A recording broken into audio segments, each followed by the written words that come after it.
and welcome everybody to season 6 of the Transcend and Succeed show. I'm your guest host, Megan North. I'd like to thank our wonderful sponsors of the show, Quantum Awakening, Voyage of Transcendence, and myself. So today we are in for a real treat as we are joined by Andrew Lawrence. Andrew creates presence with the tribe of people he works with. He is a CEO and founder of the Alternative Board Gordon in Sydney, Australia, and has mentored over 80 business owners since starting the business in 2020. He is also the co-founder of several businesses, including Group Fit Training and an organic disinfectant product business, which produces and distributes Danolyte, which is made solely from salt and water. He's also recently started Corporate Entrepreneur for conscious corporate execs who are frustrated with the mindlessness of their business. In life, a good day includes him creating clarity, growth, and flow for people working in business. His focus is always to create presence by shifting his clients from head to heart, why I'm wearing hearts today, to transform their life in ways that impact their business. Prior to running his own business, Andrew had a successful corporate career, which started as an engineer and then progressed to consumer goods marketing and ended running large businesses of 500 million plus and 1,000 people. He set out to do some things of his own from corporate in 2019, and he's also a non-executive director for a non-profit organisation called the Youth Impact Foundation, which impacts hundreds of thousands of students every year as they become the future leaders in this world. He lives in a beautiful area in Sydney called Newport and is married to Jess and has 3 late 20s adult children, Izzy, James and Em, who are all shining their awesome lights in the world these days. So welcome to the show, Andrew. I'm just so pleased that you're joining us today. Thank you. Lovely to be here. Great. So let's delve straight into the conversation because there is a lot that I know that you want to share and there's a lot for us to talk about today. So in the introduction, we talked about presence. So can you tell us more about your experience of presence? Yeah, that story starts a little way back in my life. I lived life relatively successfully in the corporate world for many years and had until about probably 12 or 14 years ago, everything was just going incredibly well. The doors were opening and closing in my career. And I very much just did what I needed to do in corporate, which meant working many hours, definitely not a conscious exercise. So, and most of my life wasn't conscious. You know, I literally just did the doing and was very good at doing the doing. I'd been brought up in a family and taught to do the doing. I'd been well educated, and that's what I did. Never a time to stop and really think, other than being exposed to spiritual things in my late teens, but definitely when I lived my own life. So when my wife of 22 years came to me and said, I always thought I'd grow to love you, and I don't think I ever have, which was a pretty traumatic moment in my life. The moment I actually describe as, in my tradition, I guess, being nailed to the cross. It was the time in life when everything had been running so easily and so smoothly, and all of a sudden it all fell over. So that was the time that my wife chose for us to, my now ex-wife chose for us to do some counselling, and she chose a mainstream psychologist in Sydney who had spent his ages from the age of 18 until he was 30 in Buddhist monasteries. And he, about the second or third session I did with him, said to me, would you like to meditate? And I hadn't done any of that. And literally, I went on a journey with him of understanding presence. Right. Understanding the need to be and not just to do every day. Wow.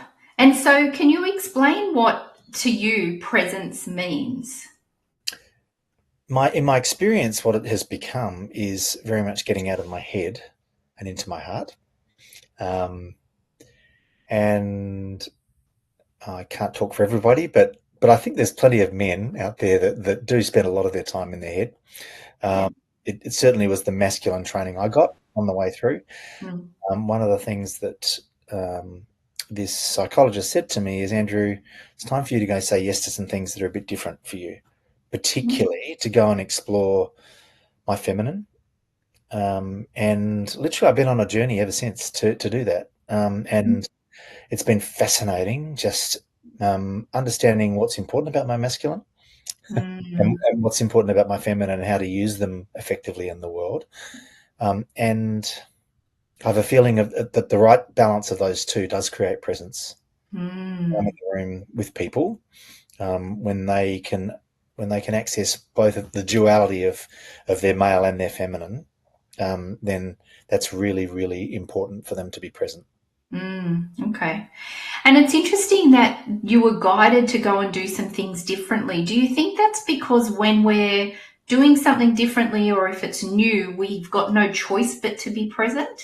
Like, whereas if you're doing something that's I guess unconsciously competent, Yeah. you're kind of not really thinking about it. Absolutely, and of course that model applies. So literally, I spent quite a few years. I mean, I still did my day job in corporate, but I spent a lot of time finding things that I was completely unconsciously aware of that I needed to do, and then I guess when I became conscious of them, I started to do them, but of course was completely inept at doing that. So had to focus on it. Had to focus on being present to learn how to do those things. And in time, of course, they become conscious competencies and then unconscious, right? So which is just how that beautiful that's the delightful place to be in life when you can find things to develop that you need to develop and then go on that journey. And I would imagine that for people that are on this journey, sometimes going and experiencing new things and being in that conscious incompetence, that's what I call it, or conscious upskilling, I like to say better, it can be quite confronting because for the audience, the unconscious competence is you know what you know and you just do it generally and you don't even need to think about it. But if you're consciously incompetent, you know that you don't know that. And that actually can be quite confronting to people. And so I'd imagine that when you're trying to learn that presence, when you're in that moment, it can actually be triggering, I think, for some people as well, but also challenging. Yeah. It was very challenging in lots of ways. And one of the lovely things is your children teach you a lot. And my kids all say to me, they're just really proud of the journey that I've been on. And it's been interesting because I genuinely did continue to make myself, where I was conscious of things I needed to fix, I made myself uncomfortable and got good at those. But what I found out is that actually doesn't solve the really big issues, which are the ones that are subconscious, that you don't know how to address and come from the past, from often the deep past. And in fact, in the last couple of years, that has been my significant journey. And that has absolutely just allowed me to step very boldly into my shadows and to find some incredible outcomes from that search. Beautiful. And so why do you have such a passion for creating presence every day? What is it that drives you and gives you that passion? Quite simply, when I'm present with people, and when I watch people become present in the rooms, that particularly now with what I do now, I just that just fills my heart with joy. Yeah, the magical transformation that you see in their faces when they go from being stuck in their head and the pain that comes with that into, it's so lovely to be in calm, present space and to know that that the facts of the situation are not always as disastrous as we make them out to be. And when we get to the calm, present moment, that moment when the stream is just taking us along with it down the river, and we're not trying to paddle upstream and we're not trying to paddle faster downstream. that's the time when life happens, Mm, when mm, life becomes magical, when life isn't burdened by the future and the past. mm. And I could imagine that when you're doing this work with people in your conscious entrepreneur work, that the presence is something that they would all be um, probably lacking, because in corporate, I mean, I had a 20 plus year career in corporate as well. So I know that it's not about being present when you're in corporate, it's just about doing the doing. And so I can imagine that offering and gifting presence in your board meetings would be really beneficial and amazing for the people that are in that room. Um, the reality is, it is possible to be present in corporate. Mm. It's not common, and Mm-hmm. I'm pretty sure that as my kids start to come through, as late 20s kids, my youngest is a millennial, they they have a sense of connection that my generation didn't have, Mm-hmm. and they're starting to get into positions, into big corporate positions. So my sense is they will start to change the world. They'll make it more conscious. Um, but we still laugh at I mean, you and I have laughed together over the things that we had to do in our corporate life that my kids wouldn't tolerate. I Yeah. can tell you that. So the world is definitely changing. And for the people that do come into the room, particularly if they've been in corporate for many years, they do just initially just really love that moment where they can just stop for a sec and not feel the burden of having to do what their boss wants them to do Mm. what's expected of, or to try and work out what's expected of them in their day job, and give way too much time to that to maintain a balanced life. So they walk into the room and learn that first of all, and then together start to explore ways where they can um, foster that in their organisations, at least in the Mm. things that they manage. And of course, because of the magic of that, because it's something that everybody loves and craves when they understand it and see it, they are going to go and create transformation not only in their own lives. They're going to create transformation in the businesses they work in, and part of the process for corporate entrepreneurs, we get them to focus on projects within their own industry, Mm. create more consciousness, and create. It's not woo woo. It's literally just a way to connect at the heart level with the people you work with, because Mm. there's so much magic in that. Mm. Beautiful. Wow. I love it. I love it. Mm. So talking about business and leaders, like business owners and leaders. So why is clarity so important in life, and especially for business owners and leaders? What is it about clarity that's so important? The one thing I learned to do over 30 plus years in corporate was, and particularly as you go up the levels into very senior roles, your job is generally to create transformation, maybe in one, maybe two or three areas of the business that you work in. There's usually three very big things that make a massive difference to the job that you do, and the business that you work in. So I guess that's what I have learned, and that's what I pass on now to small business owners and medium-sized business owners, because we know that small business owners they just don't have the resources that you have in corporate. And for them, being clear on the two or three things that are going to make the biggest difference to their business, the critical success factors, we call them in the alternative board business. As soon as they become aware of those three things, that focus does transform their business, usually on a 90-day basis, but certainly Mm. on a year and a 2-year basis. So that's literally the greatest value that I help people with, getting clear on the 3 to 5 things that make a big difference in their business, critical success factors.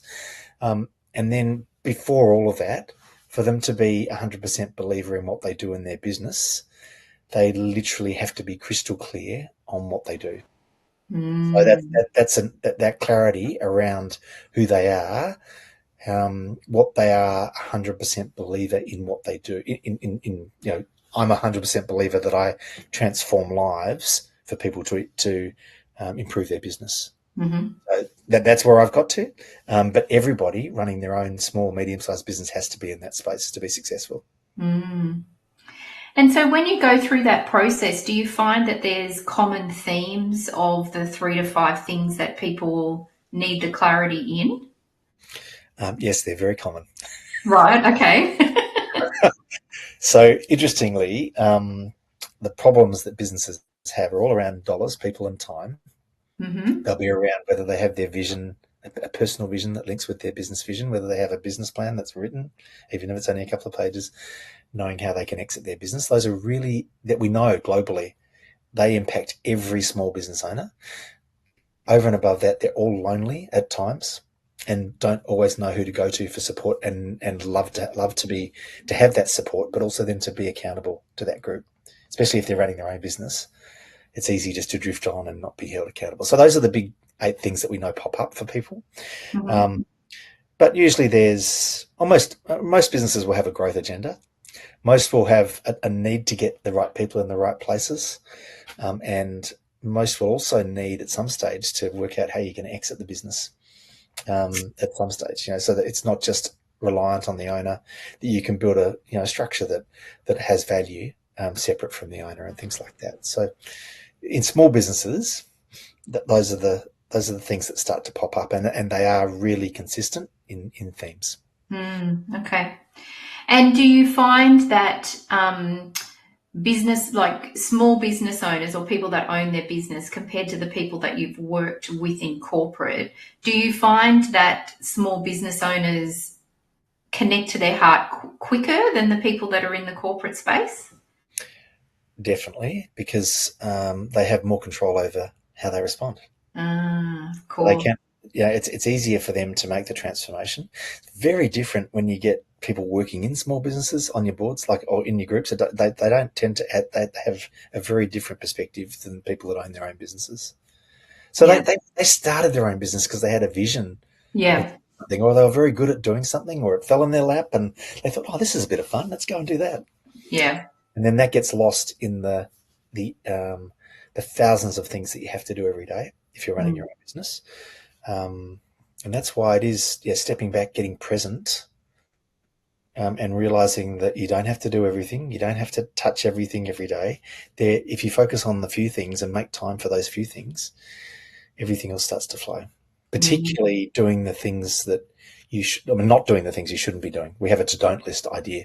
So find the things you shouldn't be doing in your own business and make sure you don't do them, and do the Okay. things you should be doing. Really, really important. That clarity is really important as well. And then is that then a matter of then identifying, are you doing something in your business and you're just wasting your own time, or is it something that you're doing in your business that's taking your time and you can outsource it? It's both of those things. Yeah. Almost always we have things that we just do because they hit us every day. Yeah. The incredible value of finding the things that you can get someone else to do compounded over time. Because you spend a little bit of money early up to get that fixed. But once it's fixed, your whole life changes, because particularly if it means you go from spending 60 hours a week working on your business to 40, the clarity that you get from that and the balance you get from that is transformational. Yeah, absolutely. Absolutely. Okay, so we've got a lot more to talk about. We're going to talk about enabling people to find what they 100% believe in, but we need to hear from our sponsors. So we're just going to take a couple of minutes just to hear from our amazing sponsors, and when we're back, we're going to delve into the 100% believe in moment of this conversation. Mm.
Welcome back, everybody. We're here with Andrew Lawrence, and we were just talking about business owners and how they get clarity in their business. And we're now going to just talk about, Andrew, how do you enable people to find what they 100% believe in? This is fascinating. I can't wait to hear about this. In the first place, it always starts with why we do what we do. And I'm pretty sure it was the Steve Jobs presentation at Stanford where he talked about that, connecting the dots from his past to enable him to do what he did. The fact that he did a calligraphy course on the way through, when he dropped into a calligraphy course at Stanford when he dropped out of uni, and that helped him create what he did create on the Mac when they got going. So I'll always spend time with people up front getting clear on what the dots are that they need to collect and connect. Interestingly for me, that's become about helping people get clear on what they do, and then creating growth and flow in their businesses. That's what I've got really clear on now. It took me a long time to get there. I asked why a lot. And in fact, every week I do take some time to go and sit by water and answer that question of why I do what I do, which practically has helped me get to my why over time. And it has varied a bit. But interestingly, I locked it in probably 10 or 12 years ago when I went to an event with 4 people, with Lisa Nichols, who was involved in The Secret at the time. With 4 people, I committed to transforming the lives of 1 billion people by being calm and present, to help them get out of their head into their heart to transform their life. So that's where I got to at a point in time. We'll all have our own point in time where we get to that. In terms of what you're doing right now, I'll always explore in your business initially what value you create for people, and when you start listing those values, I mean, it's a really good idea just to list as many as you can. They'll all flood out of you. But once you've got that list, and you may have 3, you may have 10 things of value that you provide to people. And often we will be providing 6 or 7 or 10 different parts of value, and we can't really simplify them. But by looking at them as a whole, sometimes you can group them together. And usually there will be 2 or 3 that are the most important value elements that you deliver for your clients. So it's really important to get clear on those. Once you've got those, anytime you talk about what you do, you can talk about the top 1 or 2 or 3 values, and people instantly understand what they get from you. Then I always get people to think through, if there is a competitive product, product that does what you do, what is it? And so you get clear on who those businesses are or what they are. Sometimes it may just be that you're in a category that's growing and you don't actually need to worry about being competitive, but that's fine. Then you just need to. So the next step is to think through what it is about you that's different to anybody, to those competitors, or that's going to make a difference in that category. And for a lot of people I work with who have come out and just started their own business, they are very good at what they do, and that becomes their core point of difference, their experience in doing that, or they're often emotional, or of just emotional values, or that they deliver to the world, or their essence is just different to anybody else, and we capture that, so we get clear on that. And there may be 4 or 5 elements to that, but we always rewrite it so that the most important element is first as well. So once again, it's the same thing. Work out the list of values, work out the most important, work out why you're different, and what the key points are. And interestingly, we always want to spout forth all of those benefits to people. When you first meet someone, or someone first understands and knows and wants what you've got, you don't need to say much. 2 value points, 1 point of difference, and they'll be going, wow, that's what I need to know. When people step into that space, they can be 100% believers in what they do. Yeah. When they're 100% believers, when they present their product to the world, they expect people to love it and want it. Everything flows from there. So what I do out of that information is turn it into a statement that really always says, so who's the target market? Who are the people you're talking to? What are their pain points? Here's my product. For me, it's, I run the alternative board on the north side of Sydney, in Gordon. And You focus on the benefit, the values you deliver. Unlike these competitors, this is my point of difference. And usually we'll end up with an essence statement, like 3 words or 5 words that capture what you do. So in the case of the tab boards, we improve your life in ways that transform your business. Yeah. And so I'm assuming on the journey of you'd have different people coming to you at different stages of their business, I'm assuming. So Yes. would you have people then that come in and they already know that they're a 100% believer because they've already got it sorted out and they already know what it is, to then people coming in and they're not quite sure? And then for those who aren't quite sure, is that then the journey that they go on with you, and that you're part of that journey and watching them grow and get into this growth and flow? Interestingly, even for long-term business owners, they often aren't crystal clear about what they do. So really Okay. important for them to get crystal clear, and that can often be the difference between them just doing the job and falling back in love with their business again. So Right. there are other people that have been running their businesses for 20 years, Mm-hmm. successful businesses, who just need to revisit their why. Yeah. You and I have talked about the case of my client who runs a mobile laser tag business, Mm. runs 30 to 40 parties a week, turns over nearly $1 million a year. Um, his original reason why was because when he was a kid, he never had parties. And he was a merchant banker and bought the equipment for his son's 12th birthday and loved it so much that he started a business from it. So that was the thing that drove him for the first 10 years. But when I started working with him, we were trying to set his business up for other people to run it. Mm. And so his reason why became cloudy. So ultimately what we found his reason why was to develop a team of people who could run his business. Mm. And he fell in love with doing that. And all of a sudden he's happy again running his business. Last year he had 3 4 week stints away from his business. And the business ran really well. Yeah. So those are the experienced people. The less experienced people, plenty of people come out of corporate, so decide they want to go and run their own consulting business for a while, get 6 months in, find it really hard to find the clients, get it all working, partly because they haven't yet stepped out of corporate enough to, and it's the process I went through when I jumped out of corporate as well, Yeah. to become that 100% believer. But just takes time to undo the habits. Mm. So that's for them.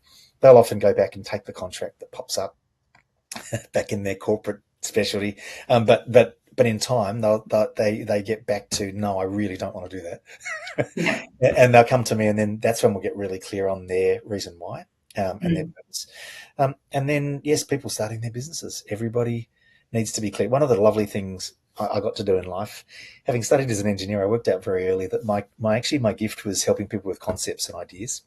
And as it turned out, I worked for a number of large global consumer goods companies, Unilever, Colgate, Mars, on the way through. Ended up as marketing director at Dairy Farmers. We were getting people, brands, really clear on their concept and ideas from the start, and then creating advertising that promoted key points about them. So that's what I did for 15 years of my career. That's the piece now that I love the most. Mm. Clients, just helping them get really clear on their essence, which might be 4 or 5 words that capture them. Yeah.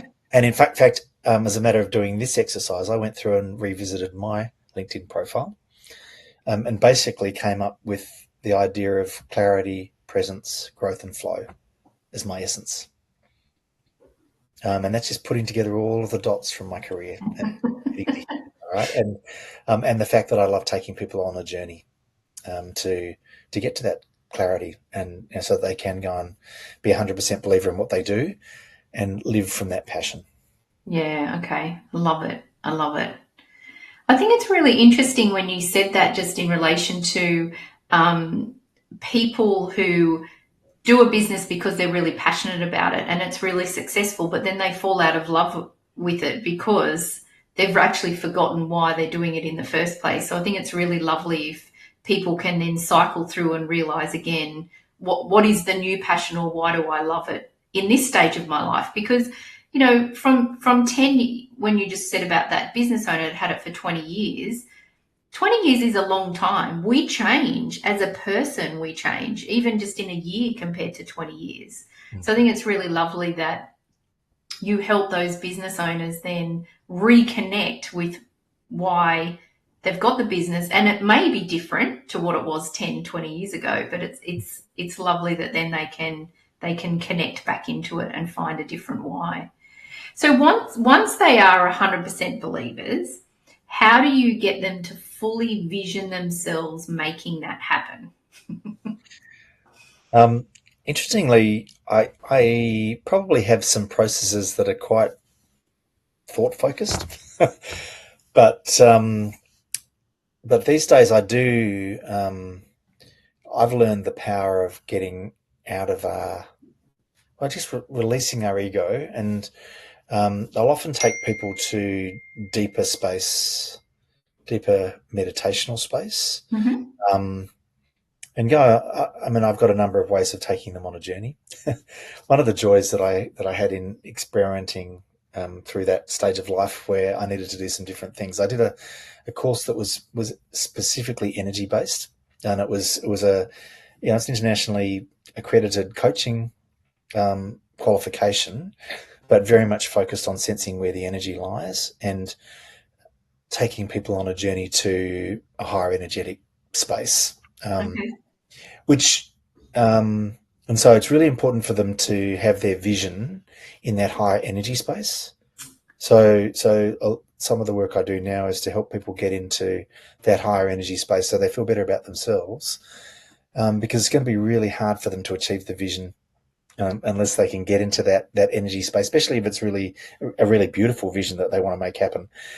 Often we're just not in a space where we are at a point in time to be able to go and paint the vision fully. But Mm. so the work that I do takes people energetically into a better place through a number of techniques that get people out of their head into their heart, and then when they're there, they go and see all the detail and explore all of the detail of with all the senses of what that vision looks like, Mm. and absolutely live it and breathe it. And we might do that we'll do it for as long as we need to, for it to become something that is absolutely something that they get super excited about, because we all want to be 10 out of 10 before Mm. we go after those visions. I mean, if we can get to that space, that's where the magic lies. That's where complete transformation lies, because you become coherent. It basically aligns everything inside of us to be heading in that direction. Mm. Have you got an example of where you've worked with someone that is kind of not really sure about this, going from head to heart, but then has had a couple of aha moments where it's really shifted for them? Yeah. Everybody I work with. um, and part of that's because I do get together with 8 people every month, and we create a beautifully safe space Mm. as a group. And it's not just me; it's not me driving it. I facilitate, but everybody else in that group does that as well.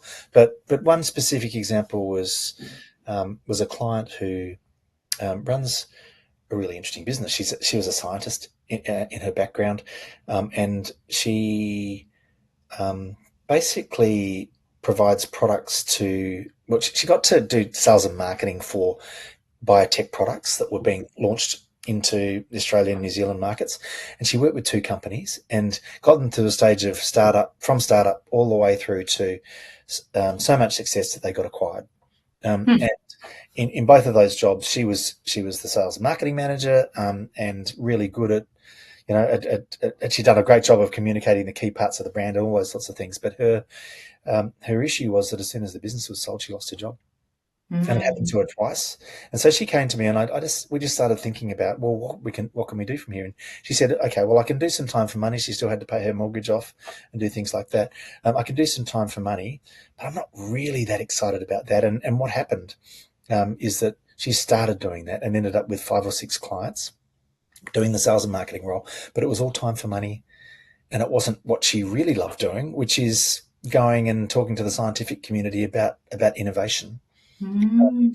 And in the space of 3 years, she's now got a business that has 18 products that she basically distributes in the Australian New Zealand market. So, Andrew, can you tell us, how do you create growth and flow for people and the businesses that they work in? How does that process happen? Can you explain it to us?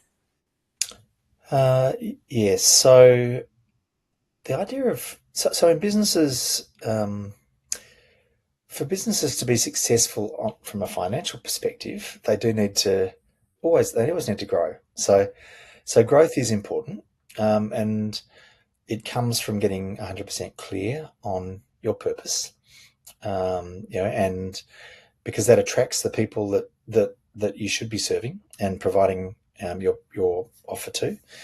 And interestingly, the flow often comes when we unblock the issues or the things that are costing our business money.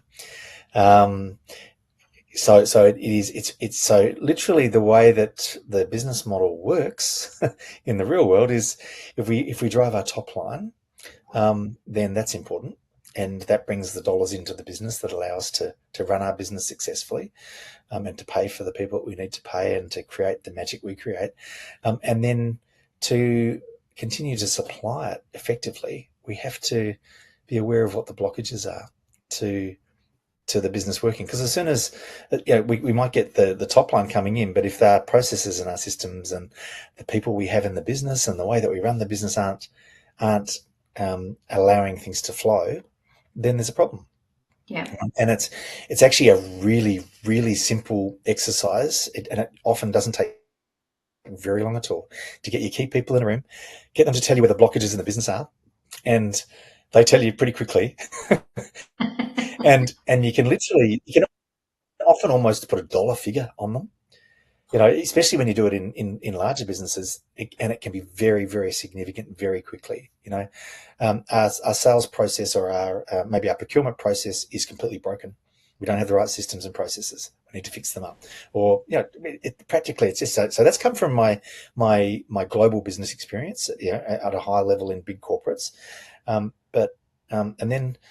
Quite simply, the tool that we have at Tab is very simple, and it just helps people to get clear on their personal vision. I guess why they do what they do at the first place, but their personal vision. We get clear on their values. We get clear on what their strategic advantage is, which is that conversation of their 100%, what they 100% believe in. We get clear on, then we'll often do a SWOT and work out what the critical success factors are. And once you focus on all of the right things and measure them the right way, have the right people doing them with the right accountabilities in your business, everything starts to flow. Mm. And so that's the cycle we go through. It's ongoing. Interestingly, people are part of the boards that I get together for, on average, globally 4.5 years. Wow. And there are 25,000 people as part of our organisation. So literally, because they find people who they know, like, and trust, who can help them run their business, have them around the table every month. And that's where the magic, with a bit of structure and organisation about how to create growth and flow in their business, that's where the magic flows from. Right. And so what tip, can you share with the audience a tip of if someone's working in their business and they're at the stage where they're probably too much in their head and not their heart, is there something that they could do each day to just reconnect that, to move it from the head to the heart? A simple 2-minute thing or some advice from you on how to do that? It's funny, I've been exploring this for years, but at its base level, it's about finding a way to meditate, or a way to get yourself into a centered place that stops the thoughts.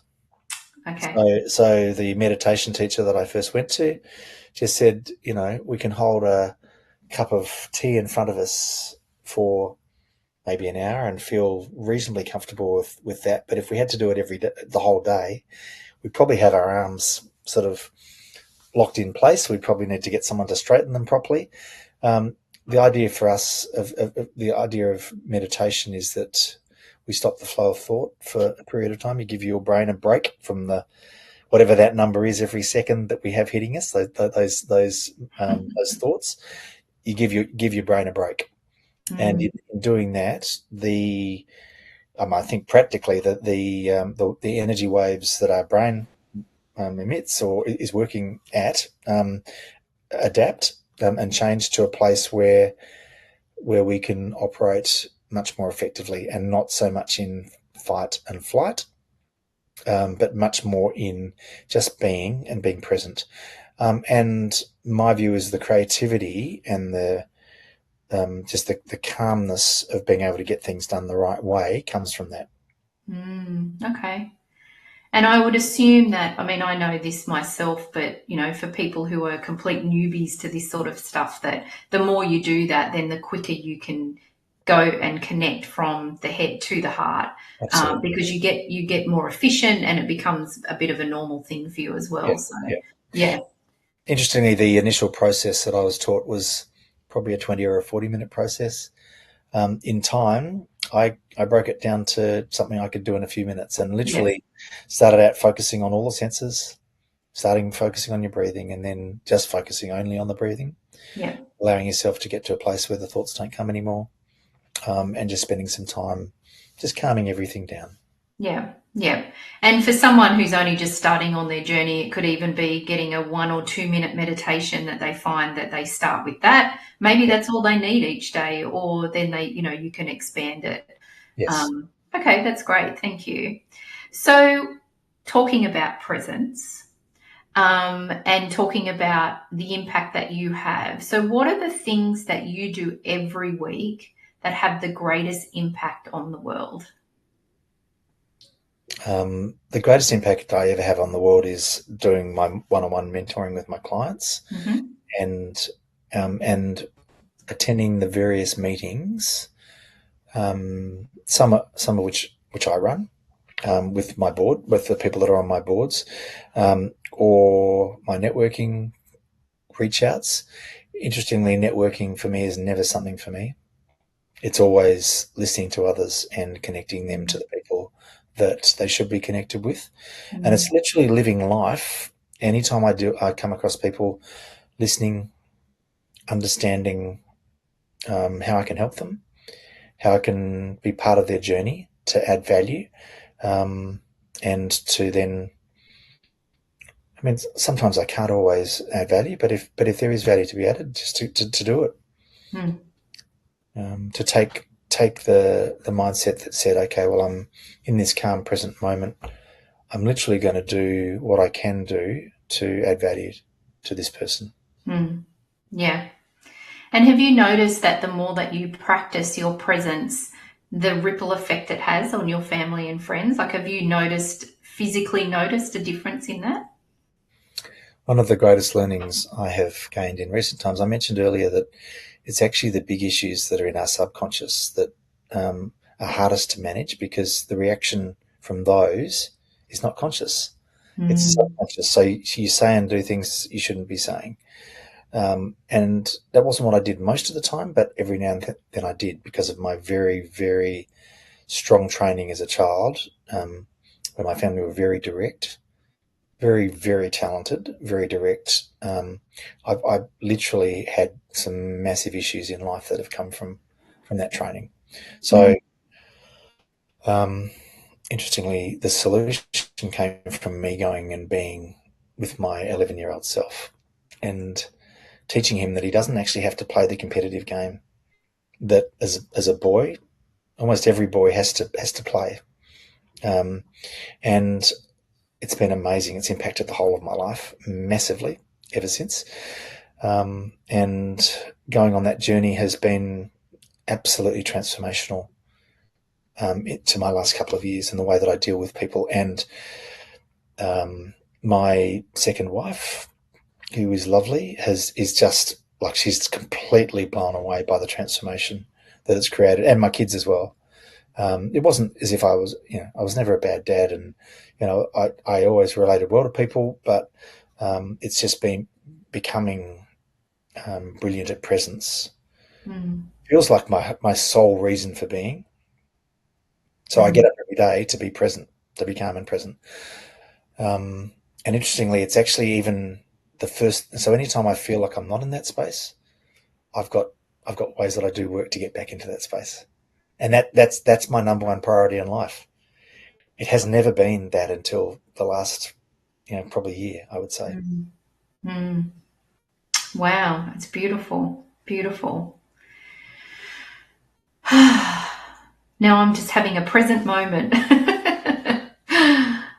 So I believe, Andrew, that you've got an offer for our audience today.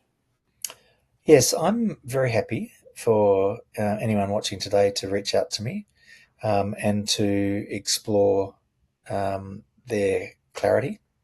Particularly, I guess, if you're running your own business, but also where you're at in life. I do have conversations with people, and the process is the same. What's the value you deliver? Why are you different? And let's get clear on that. So I do that. I'm happy to offer that to people for 20% off my usual price. They can reach out to me, and very happy to have a conversation with them and set those meetings up. Great, thank you. And so I've put the QR code there is for everybody to contact Andrew through his website. So there's a contact me section on his website, so you can just reach out. And if you just mention the Transcend and Succeed show, then Andrew will know that you've come through that way. So if you can believe it, we only actually have a couple of minutes left. So I would like to ask you the same question that I ask all of my guests before we finish up our conversation. So what is your favorite quote and why is it so important to you? And is this a new quote that you've only recently fallen in love with since you've been on your journey? It's actually been a part of my journey for the last 8 or 9 years since I did some training on the passion test, which was created by Janet and Chris Atfield. And the simple quote is, whenever you have the choice, choose in favour of your passions. And the reason for doing that is so that you can focus your attention on your intention. And when you do that, it will happen, and it will manifest itself, and you will have no tension. Wow, that's amazing. Okay, I'm going to have to sit with that one, I think. I love it. Is there anything else that you would like to share with us before we finish up today? Only that you and I, the one thing I love now is that I have a group of people that I'm going on a journey with, and I talk about going on my glow journey, my growth and flow journey. And Megan, you and I have been lucky enough to be on that journey, and it's exciting. It'll be amazing what it creates in the years ahead. Yeah, definitely. Absolutely. It is a beautiful journey that we're on together, that's for sure. So thank you so much for being with us today and for sharing all of your beautiful heartfelt wisdom. And as you said, we know each other, and even though we've known each other for a while, I love that every time I interact with you, I always learn something new. So I'm very grateful for that. So thank you, Andrew, for that. I'd also like to thank all of our amazing and dedicated audience, our supporters, and to our sponsors. Without you, this show wouldn't be possible. So thank you all for your ongoing support. And I'd just also like to say that I hope that you all have an amazing and beautiful weekend, and that I look forward to seeing you all next week. And again, thank you, Andrew, so much for spending your time with us today. Pleasure. Thanks.